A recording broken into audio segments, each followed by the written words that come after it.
Welcome students. This video lecture is the part of Fluorescent Public School Digital Learning Program. Today we discuss about the preparation and purification of colloids. First we start our lecture with the preparation of colloids. So basically there are four methods. First one is chemical method. Includes various chemical processes through which we can form colloids. For example, double decomposition, oxidation, reduction, and hydrolysis. In case of double decomposition, there is a twice decomposition occur. दो बार यहाँ decomposition होगा. You can see here. और double decomposition एक तरीके से double displacement भी बोल सकते हैं आप इसे, क्योंकि हो क्या रहा है यहाँ पर डिस्प्लेसमेंट हो रहा है, वो भी दो बार. Displacements occur twice. Oxygen get replaced by sulfur and sulfur get replaced by oxygen. Okay. As similarly, if we talk about the oxidation, by doing this oxidation of sulfur dioxide in H2S, we got sulfur salt. Actually हुआ क्या है, अब ये देखिए hydrogen जो है H2S से remove हो चुका है. Okay, removal of hydrogen is called oxidation. That's why we can also use oxidation as a preparatory method for colloids formation. Next is reduction. Okay, तो reduction के केस में क्या हो रहा है यहाँ पर, yes,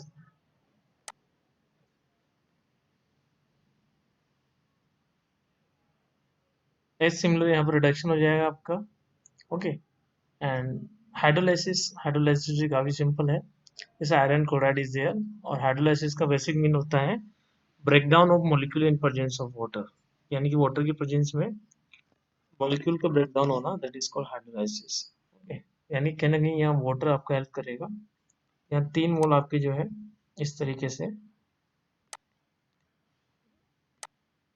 3 moles of water is utilized, OH and H, इस तरीके से.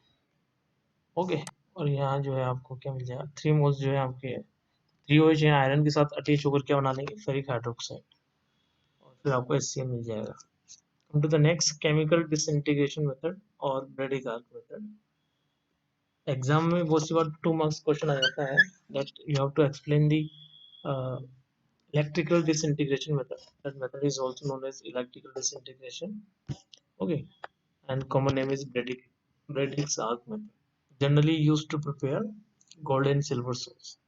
गोल्ड सोल को बनाना है, सिल्वर सोल को बनाना है, then we have to use this Brady arc method.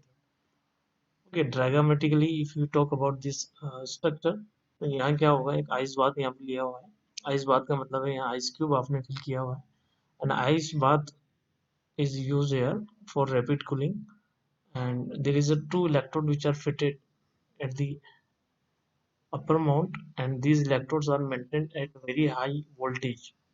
इनका वोल्टेज काफ़ी ज़्यादा मेंटेन किया जाता है. और ये जो इलेक्ट्रोड्स हैं अकॉर्डिंग टू रिक्वायरमेंट, सपोज आपको गोल्ड सोल बनाना है तो आप ये जो इलेक्ट्रोड्स हैं आप गोल्ड के यूज़ करेंगे.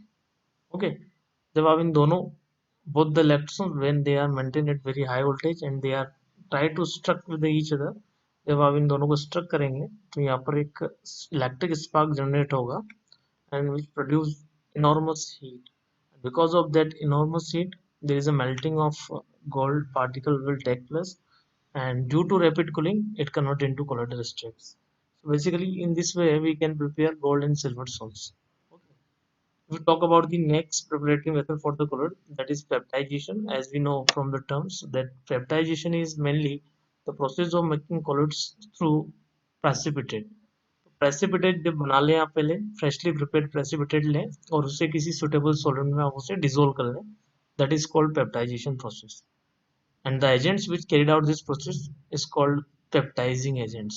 So if we have to define this peptization, then what we write, the process of making colloids from freshly prepared precipitate by shaking it with the suitable dispersion media. Dispersion media means suitable solvents. खास बात यहाँ जो ध्यान देनी हो क्या है, peptization is carried out in presence of small quantity of electrolytes, यानी कि यहाँ स्मॉल क्वांटिटी इलेक्ट्रोलाइट की रिक्वायर्ड है. वो जरूरी है, क्योंकि पेप्टाइजेशन इनिशिएट होगा स्मॉल क्वांटिटी ऑफ इलेक्ट्रोलाइट से। दूसरी खास बात यहाँ ध्यान रखना है, these electrolytes are called peptizing agents, को पेप्टाइजिंग एजेंट्स आप बोलते हैं, क्योंकि एक्चुअली पेप्टाइजेशन का बेसिक प्रिंसिपल क्या है कि जो भी कोई कोलेट होता है, what ever collate is form must have charge on it's outer surface, उसके आउटर सरफेस पर चार्ज होता है। कोलेट पार्टिकल कभी भी बिना चार्ज के आपको देखने को नहीं मिलेगा। एंड जब मैं आपको डिस्कस करूंगा कैरेक्टरिस्टिक ऑफ अ कोलेट्स, तो वहाँ बात करूंगा all the colloids are having charge on them, whether it is a negative positive not matter. तो चार्ज उसके आउटरमोस्ट सरफेस पर होगा, और ये चार्ज कैसे डेवलप होगा, जब आपको इलेक्ट्रोलाइट आप क्वांटिटी स्मॉल क्वांटिटी में आप ऐड करते हैं, तो इलेक्ट्रोलाइट्स के अंदर होता है ions, may be cation or anion. If cations are deposited at the outer surface of the colloid, then it becomes positively charged colloid, and if an anion is attached on the outermost surface of a colloid, then it is called negatively charged colloid. So these electrolytes are basically are used to produce charge on the colloid. That's why it's called peptidizing agents. इनके बगैर आप जो है colloids form नहीं कर सकते। Next example दिया है कौन कौन से सोल आप बना सकते हैं, तो ferric hydroxide sol can be prepared by using this peptization. A similar silver iodide salt is also can also be prepared by using this peptidization. Come to the next, that is fourth method, that is mechanical disintegration method.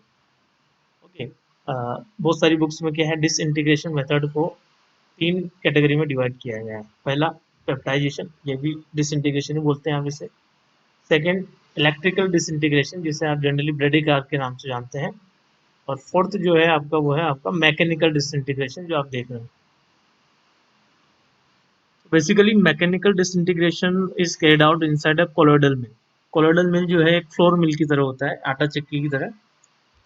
Actually यहाँ पर आप क्या use कर रहे होते हैं, large size suspension particle आप ऊपर से ड्रॉप कर रहे होते हैं, और ये आपके स्टेशनरी डिस्क हो गई स्टील की, और ये आपकी रोटेटिंग स्टील डिस्क हो गई, जो कि पुली के थ्रू जो है रोटेट होती है कन्वेयर बेल्ट से।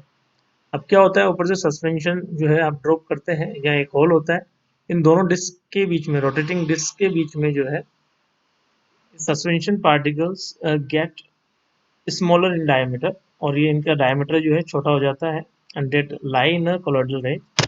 इस तरीके से आप इसे क्या बना लेते हैं, कोलोइड्स पार्टिकल आप बना लेते हैं। जैसे टूथपेस्ट बनाना हो, कुछ भी वाटेवर, तो आप इसी टाइप से आप बनाते हैं। इस तरीके से चार मेथड मैंने यहाँ डिस्कस की, and all four methods are can be used to prepare various colloidal solutions.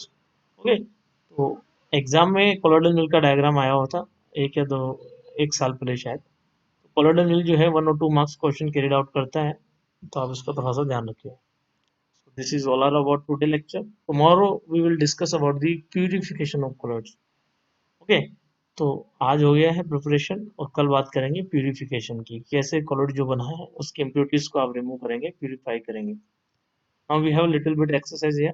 Question number first, draw a level diagram of a colloidal mill. You can easily prepare this diagram by using these slides. Second one is explain type of disintegration methods. So you have to maintain three methods. One is peptidization, second is chemical disintegration, that is called colloidal mill, mechanical disintegration, and third one is Brady arc or electrical disintegration. तो तीनों method आपको यहाँ mention करना है, enlist करना है। Third one is peptization is caused by adsorption of ions. Peptization cause होता है एडजॉर्प्शन ऑफ आयंस होता है, प्रेफरेंशियल एडजॉर्प्शन ऑफ आयंस है, जो कि हम बाद में बात करेंगे। Next is name the colloidal salt that can be prepared by electric disintegration method. That obviously very simple answer. Gold and silver salt can be prepared by using Brady arc method. Okay, exam में Bredig arc के नाम से ना कि electrical disintegration के नाम से आता है, कोलोइडल मिल आता है किसके नाम से, मैकेनिकल डिसइंटीग्रेशन से। थोड़ा सा उसको ध्यान दें। This is all are about today lecture, and thanks for watching this video and have a nice day.